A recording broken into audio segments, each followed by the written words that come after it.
ICE is recruiting. I don't know if you know this. We talked about it last week. There's going to be almost no age limit. You can be as young as 18 or as old as you want to be. It's not. Biden could join ICE. They are looking for a few good men. Obviously, their goals are to round up so many people that they need more people to do the rounding up. So they've come up with some. I mean, these are real recruitment posters they have. I know they look like a gag, but they're not. Defend the homeland, join ICE, no age cap, join ICE now. Those are not all the recruitment posters. Would you like to see the ICE? These are some of the other ICE recruitment posters. For example, join ICE. It's like Starship Troopers, but with Mexicans. Oh, that's different. Join ICE. It's time to take America back from the people we stole it from.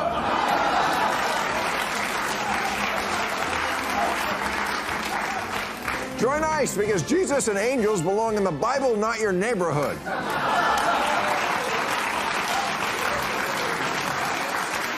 Think about that one. ICE, like an OnlyFans model, we take all comers.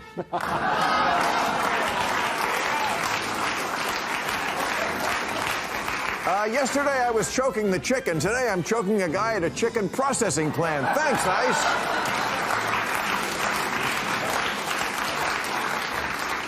If you can read this, you're already qualified. Also, if you can't read this. Join ICE, the next best thing to actually having a big dick.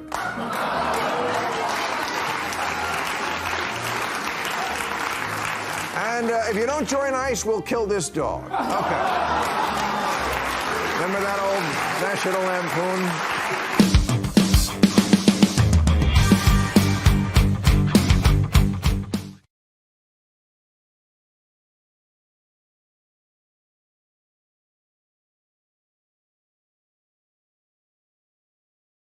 I'm going to start 700 show. I wanted to just pause to say, first of all, thank you to my incredible staff who's here every morning, whatever that is. Yeah. And to HBO, which has put up with me for all these years, and to the audience who's been so loyal. And we will be back.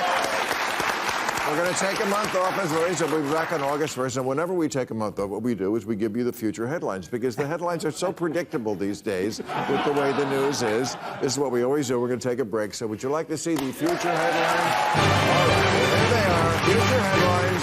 This is what you're going to be reading the next month. Gen Z are shocked to learn their phones make calls.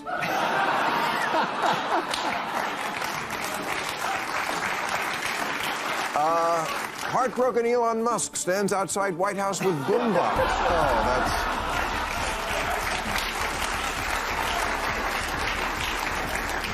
that's... Ocean fish found to contain more plastic than plastic fish.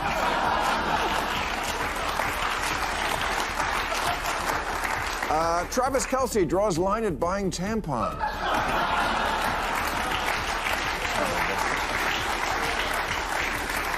America's Got Talent announces America officially out of talent.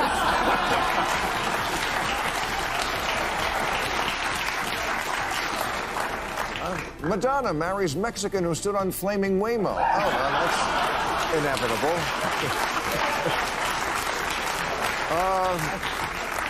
Diddy goes to prison, has freak off in cell block D.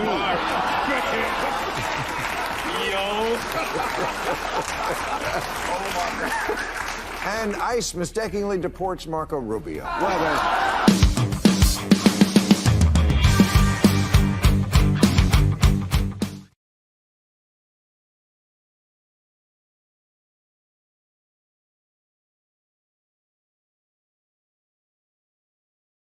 let me cut to then mRNA. Okay, sure. Because, like, I was a guy who did not want the COVID vaccine, but I do want research on mRNA. Sure. I don't think that that's crazy stuff. Right. In fact, when the next one comes along, I may want to be first online for it. Right. So I'm not down with, I like Bobby too, but I'm not down with him cutting that shit. Yeah, so mRNA is in every single one of our cells. DNA, RNA, RNA protein is kind of like the pathway. So mRNA itself is not bad. And the messaging around mRNA vaccines has led people to believe that anything that carries the letters mRNA is bad. We are all here, and we would not be here were it not for mRNA.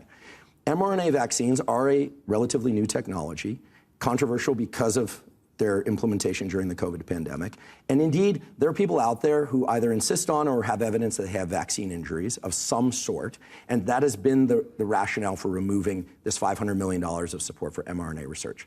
I'm going to get some hate. I might get some love. Doesn't really matter to me. What is important for me to say is that there is incredible work on non-COVID related mRNA vaccines related to cancers and related to neurologic conditions and many genetic diseases and many, many things for which we would be absolutely foolish to ignore the technology. Who's going to hate you for that? Well, Idiots. many people, well, and look, that's fine. I've been a vaccine skeptic. I'm a skeptic of everything medical. Yeah. Because everything medical, let me ask you one final question. How much do you think we know? Like if you had 100%, is everything we could possibly know about medicine and how the body works? My difference with a lot of people is they think we're at 90%.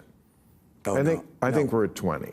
I think we're at 10 at best. 10. And I'll give you a different answer. And I'm not trying to undercut the the careers and trust in my friends who are physicians and scientists. I'm a scientist. I'm still tenured at Stanford, and I love science. I love medicine, and I believe in certain medications and supplements and nutrition and behaviors. I do think all of it's important.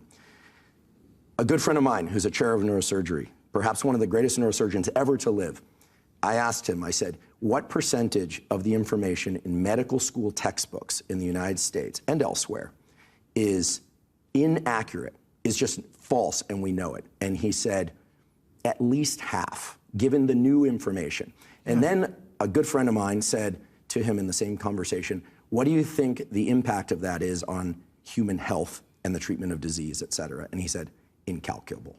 We are still in our infancy of understanding. That is not to say we haven't made great discoveries. And I should say, it's not to say that the NIH is a failed endeavor. No. It has returned beautifully in many areas of science and medicine. I do think an audit and a revision of what we're doing, a careful audit and revision is great, but we can't just throw things out because of what they're called.